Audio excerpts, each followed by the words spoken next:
Bom dia, boa tarde, boa noite, dependendo da hora que você estiver assistindo esse vídeo. O vídeo de hoje é sobre a expansão marítima europeia dos séculos XV e XVI. Esse é um processo fundamental para a história europeia e para a história mundial, na verdade, para o bem ou para o mal. É esse processo que tira a Europa da sua condição de periferia. Essa era a condição da Europa durante o que nós chamamos de período medieval. Período medieval que muitos têm um fascínio e tudo mais, mas eu costumo dizer, você gostaria de viver na Idade Média? Provavelmente não. É um período de guerras, é um período de doenças, de epidemias, de muita fome, né? As pessoas morriam muito de fome. A expectativa de vida média era menor do que 30 anos. Então a Europa, no período que nós chamamos de Idade Média, que vai do século V ao século XV, ela representa a periferia do mundo. O centro mundial está na Ásia. Lá é a região da riqueza, lá é a região das novas tecnologias, da concentração populacional, não é?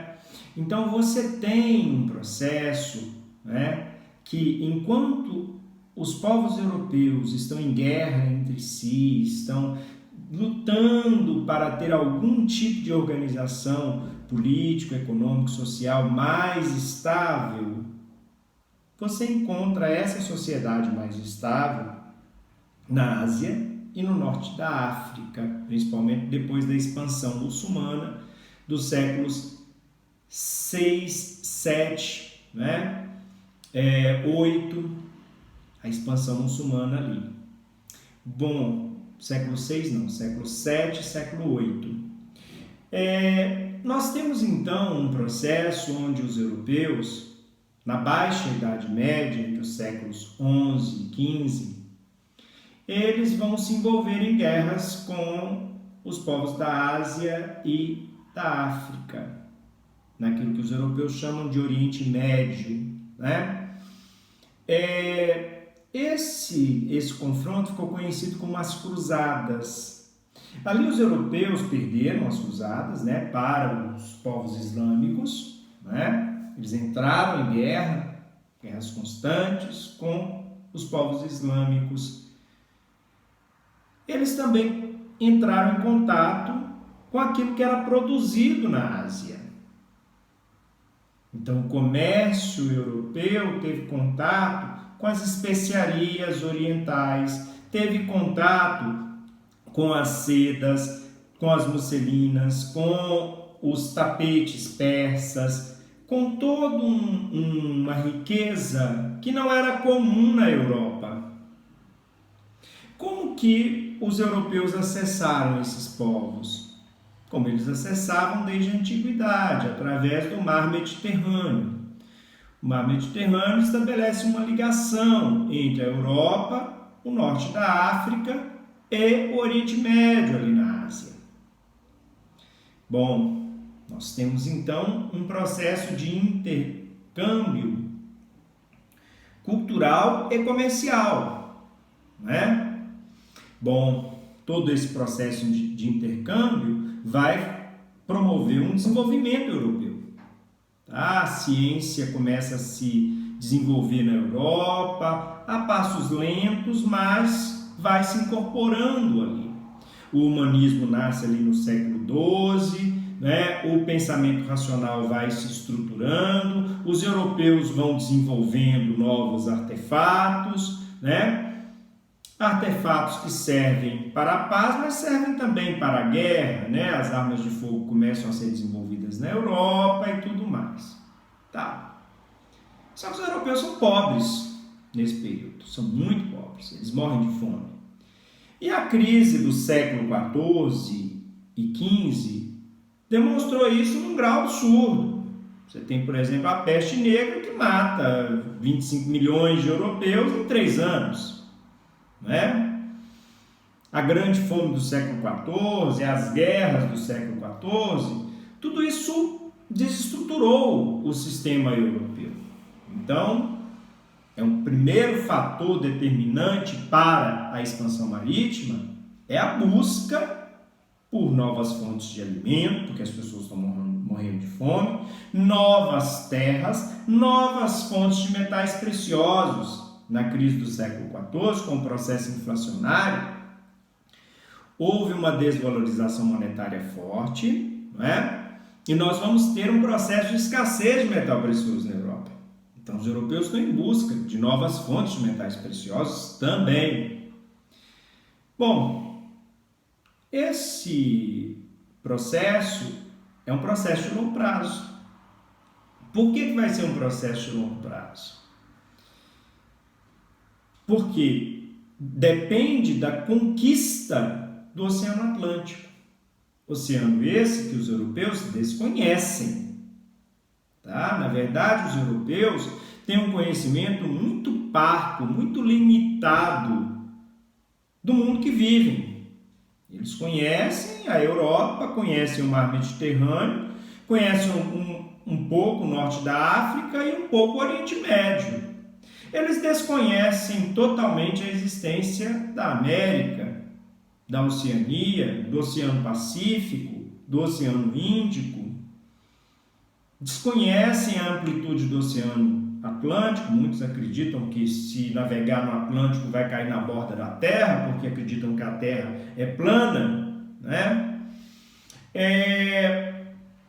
Muitos desses europeus não conhecem a extensão da África, eles não conhecem a extensão da Ásia, eles não conhecem a dimensão do planeta, não é?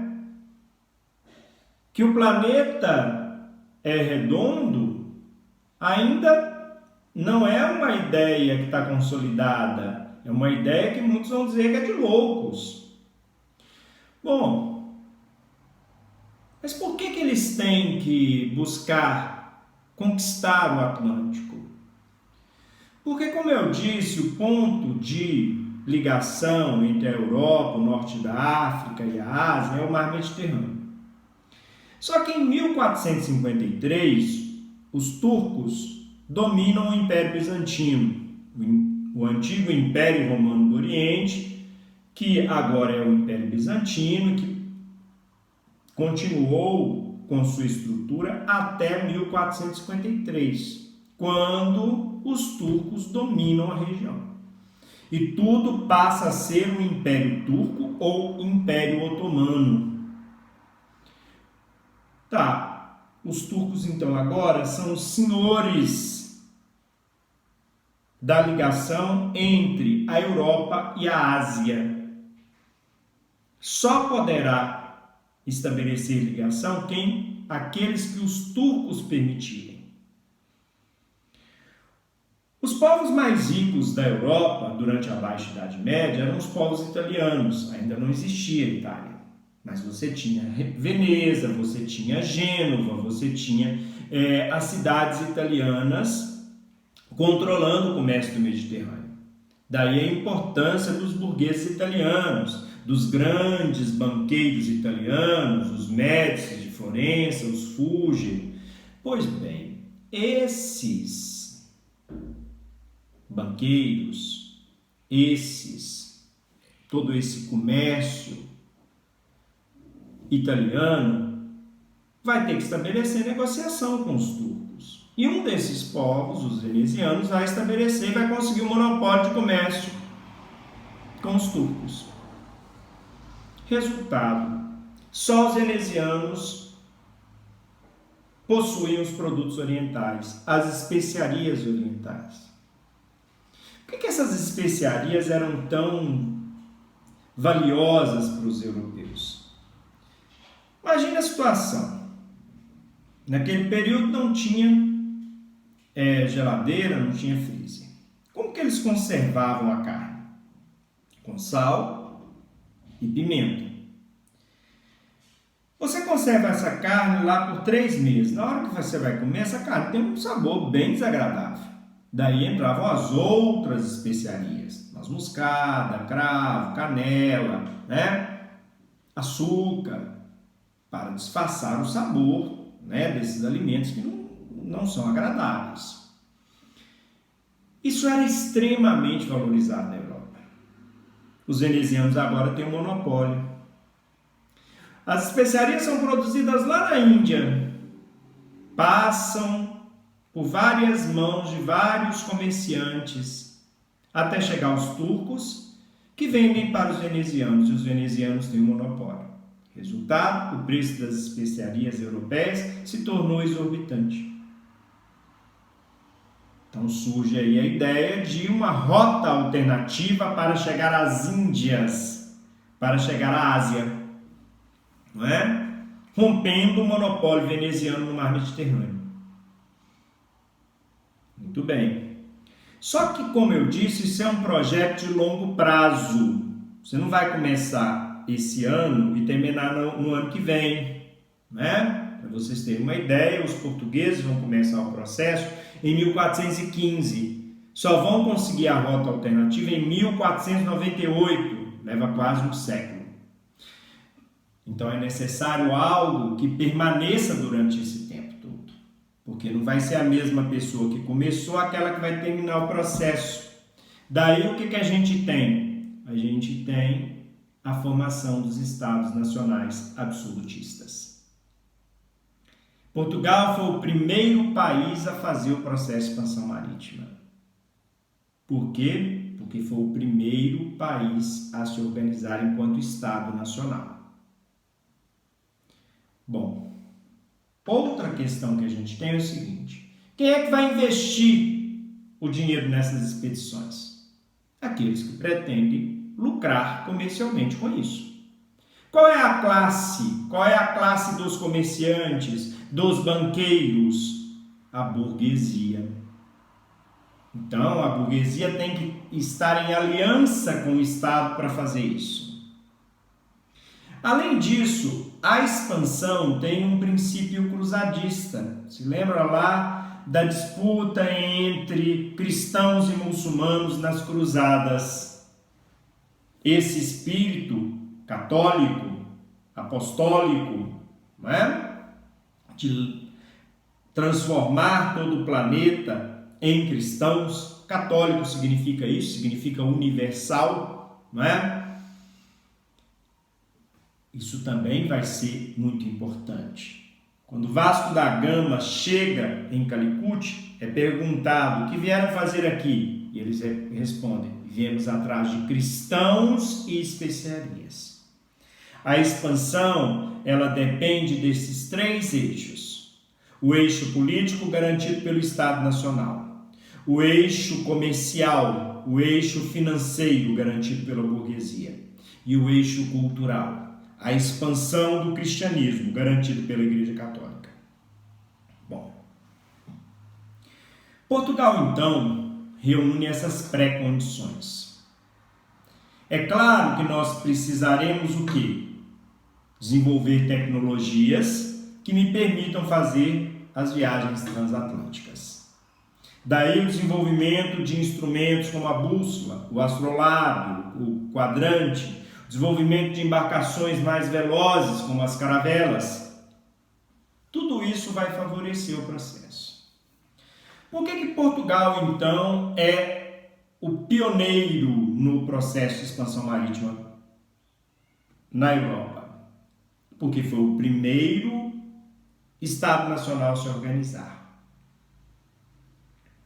Além de se organizar primeiro, a partir da chamada Revolução de Avis, 1383, 1385, há uma aliança entre a burguesia portuguesa e a coroa portuguesa. Isso porque a primeira dinastia portuguesa, a primeira sequência de reis de uma mesma família portuguesa, termina em 1383, com a morte do último rei, que não deixou herdeiro direto. Há então a disputa entre o reino de Leão, Castela, que reivindica Portugal para si, e Dom João, mestre de Avis, que era filho bastardo do rei morto, né? E a burguesia o apoia, ajuda esse rei a formar o seu exército para expulsar os castelhanos e garantir em 1385 a sua coroação. Temos então Dom João I, mestre de Avis. Começa a dinastia de Avis. É essa dinastia de Avis que vai fazer o processo de expansão marítima portuguesa. É ela que conquista e coloniza o Brasil. Há, portanto, uma aliança entre Estado e burguesia para isso, através da Revolução de Avis. Tem também a facilidade portuguesa da sua posição geográfica, banhada pelo Oceano Atlântico, né? Grande parte da população portuguesa vivia da navegação e, de novo, o Estado português vai garantir os melhoramentos náuticos através da Escola de Sagres, uma escola de estudos náuticos. Outro dado é a aliança entre o Estado português e a Igreja Católica, aquilo que nós chamamos de padroado. Igreja e Estado português, Igreja Católica e Estado português era uma coisa só. Nesse sentido, os portugueses vão patrocinar a expansão do cristianismo. Então, nós temos aí a burguesia, o Estado absolutista e a Igreja Católica juntos no projeto. Esse projeto também se garante por conta da capacidade que os portugueses terão de manter esse projeto de tão longo prazo. Isso se mantém por quê? Por conta da monarquia portuguesa, por conta do Estado absolutista português. Eles vão conquistar Ceuta em 1415, no norte da África. Depois eles vão conquistar a Ilha da Madeira, Açores, ali por volta de 1425, 1427. O imaginário europeu do século XV assustava, às vezes, mais do que a própria realidade no mar, que já era dura. Muitas vezes eles eram acometidos de doenças, como o mal das gengivas, o escorbuto. Tinham naufrágios, falta de alimentos, conflitos com os nativos onde chegavam. Então a viagem já tinha seus perigos reais. Só que o medo era constante por conta dos perigos imaginários. O imaginário europeu desse período é povoado de histórias fantásticas, de seres mitológicos, de unicórnios, de ciclopes, de monstros marinhos que engolem a embarcação, de zonas tórridas, áreas que seriam tão quentes, mas tão quentes que o navio pegaria fogo. Ideias de que se navegassem rumo ao oeste cairiam na borda da terra, abismos sem fins. Esse era o imaginário. Os europeus tiveram que vencer esses medos.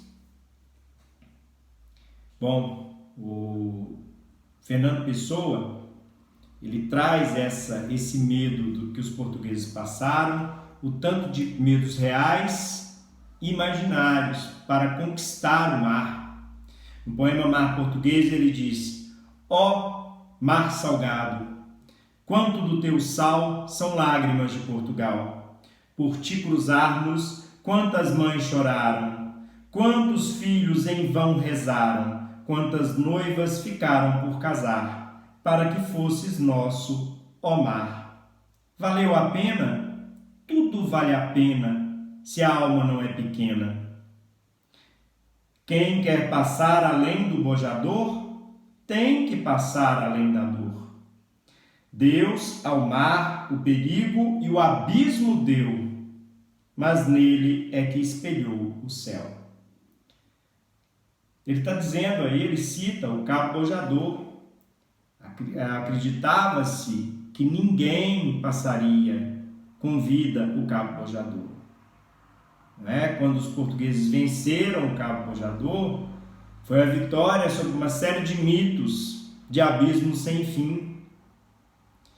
O mesmo vai se dar com o cabo da Boa Esperança, que era originalmente o cabo das tormentas.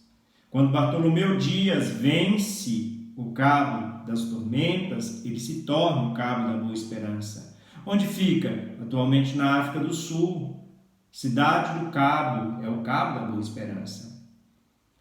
É esse cabo da Boa Esperança, é vencer esse cabo da Boa Esperança que permitiu os portugueses acessarem o Oceano Índico. Esperança de quê? Esperança de um caminho alternativo para as Índias. Esse caminho é completado com o Vasco da Gama, 10 anos depois de Bartolomeu Dias com o cabo da Boa Esperança. 1498, o Vasco da Gama chega em Calicut, enche os seus navios de especiarias. Segundo consta, a viagem rendeu 6.000%. Os portugueses romperam o monopólio veneziano com uma rota alternativa. É claro que essa rota tem que ser resguardada militarmente. Eles têm que estabelecer uma série de contatos comerciais e acordos políticos com os vários povos da África que eles vão encontrar. Eles vão estabelecer, por exemplo, contato com o reino de Songhai, do Congo, de Axum e com vários outros reinos. A primeira conquista portuguesa é a conquista da África no século XV. Uma série de ilhas e regiões serão colonizadas pelos portugueses. É o caso de Açores, Ilha da Madeira, Angola, Moçambique. Bom, e começa aí a exploração do tráfico mais vil desse período da Idade Moderna, o tráfico de seres humanos escravizados. Já começa aí, com a conquista da África pelos portugueses. Só que essa é a construção de um grande império, é a história da grande construção de um grande império que é o Império Português. E Camões vai retratar isso no seu Lusíadas. Observe como que ele começa o Lusíadas. As armas e os barões assinalados, que da ocidental praia lusitana, por mares nunca dantes navegados, passaram ainda além da Taprobana, e em perigos e guerras esforçados, mais do que prometia a força humana, e entre gente remota edificaram novo reino que tanto sublimaram. E também as memórias gloriosas daqueles reis que foram dilatando a fé, o império e as terras viciosas de África e de Ásia andaram devastando. E aqueles que por obras valerosas se vão da lei da morte libertando, cantando espalharei por toda parte, se a tanto me ajudar o engenho e arte. Cessem do sábio grego e do troiano as navegações grandes que fizeram. Cale-se de Alexandre e de Trajano a fama das vitórias que tiveram.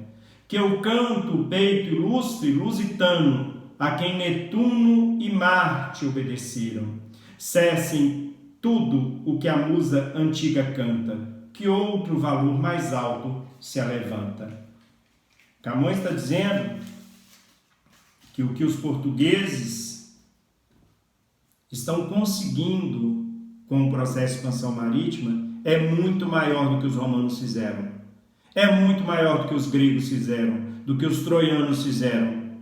Que agora os deuses dos romanos, Netuno e Marte, Netuno, deus dos mares, Marte, deus da guerra, agora eles respeitam aos lusitanos, aos portugueses.